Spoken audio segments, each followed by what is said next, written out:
We're now going to talk about key methods in the Java CyclicBarrier class. And as you'll see, there's only a handful of them that you have to worry about. So it's a very, very simple interface. It's got essentially a pair of constructors, and it's got a couple of methods called await, and that's about it. There's a few other things that are useful for various diagnostics or to learn what might have happened, but by and large, it's very simple API.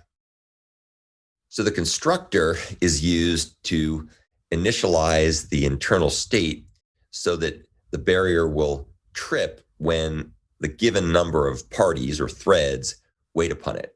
And you can see here that there's a couple of different cyclic barrier constructors. Remember again that parties equal threads. I don't know why they call them parties, but it's really threads. Cyclic barrier, as I mentioned in the previous part of the lesson, requires a fixed number of threads that is identical to the number of parties. So again, parties equal threads. I'll use those terms interchangeably or try to use them both at the same time.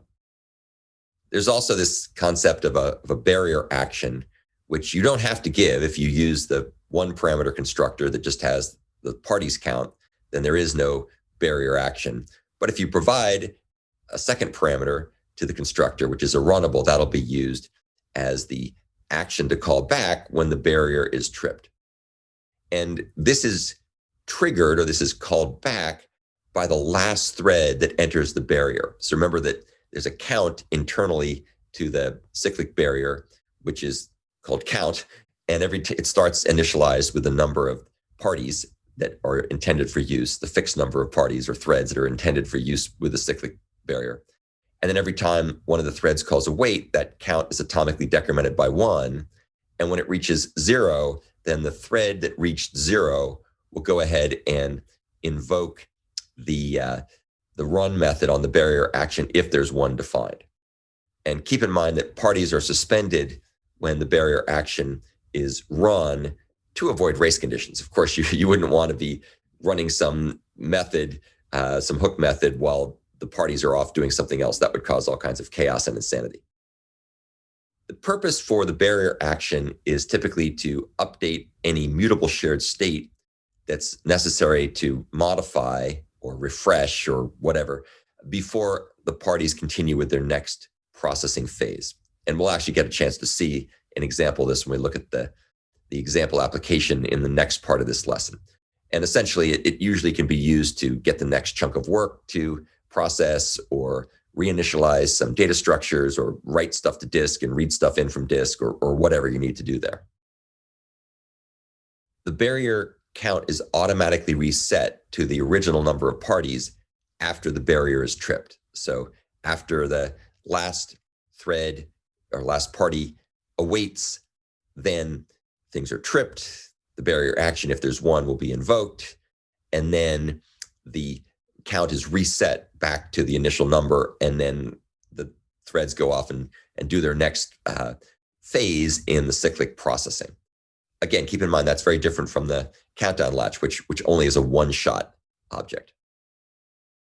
So let's take a look at the key methods. They're both called await, and they block until all the parties wait on the barrier, and then that will be automatically reset after it's tripped, and then the threads can go back and do the same thing again and do their processing and then come back and await. And you'll see that you can use the cyclic barrier for both entry or exit barriers. The threads that call await can decide whether to continue to the next cycle or not. If they want to continue the next cycle, they do their thing and then call await again, or they could just decide to bail out and not call await. So one of the methods that's defined with the name await has no parameters, and it just blocks until all the parties arrive, and then the barrier resets. And of course, the barrier action could be called if there was one that was enabled when you called the constructor. Keep in mind that it is possible for the await call to be interrupted. So if the thread is interrupted, then await will throw an interrupted exception. In this particular case, you get back the arrival index of the thread at the barrier. And you can use this in lieu of a barrier action if the parties don't need to be suspended at this point. So the int value that comes back is the arrival index of the thread, which one is it? And so if, as I show in this little code snippet, if the value that comes back from await is 0, that means that was the final thread because it's going to return the count, which is being decremented atomically each time. And so that can also be used as an indication that the barrier has been tripped. But unlike the barrier action, the check for 0 doesn't actually suspend all the other threads. And you can also essentially have another second version of await where, in addition to waiting for the barrier to be tripped or waiting for the thread to be interrupted, you can also wait until a given timeout elapses. So that's just typical timeout processing. Interestingly enough, there's no non-interruptible version of await. Just like with countdown latch, you can't wait uninterruptibly. So it's always possible to be interrupted in these awaits, unlike semaphore, unlike the Java entrant lock. It's also possible to manually reset a cyclic barrier back to its initial state if you want to. And there's a method called reset that does exactly that. If that happens, then the parties that are waiting in await are not going to just return normally, but instead there's going to be something called a broken barrier exception that will be thrown. So that's obviously a way to indicate to the threads that were waiting that this didn't happen, that you didn't, in fact, get it the normal way, that there was a reset that was performed. That's the end of the discussion of the key methods in Java CyclicBarrier.